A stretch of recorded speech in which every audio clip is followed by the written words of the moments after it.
கன்னத்தை மெல்லமாய் தட்டுவேன் உன் காதிலே தேன் துளி சொட்டுவேன் உன்னை நான் செல்லமாய் திட்டுவேன் என் ஊடலை தீர்த்துவை ஒட்டுவேன் கட்டிலில் 2 ஜீவன்கள் துடித்தால் என்ன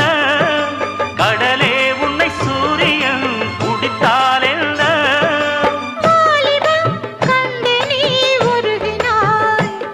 என் வாய்வழி ஜீவனை பருகினாய் அடியே அடி சின்ன புள்ள ஆவி துடிக்குது கண்ணுக்குள்ள அடியே அடி சின்ன புள்ள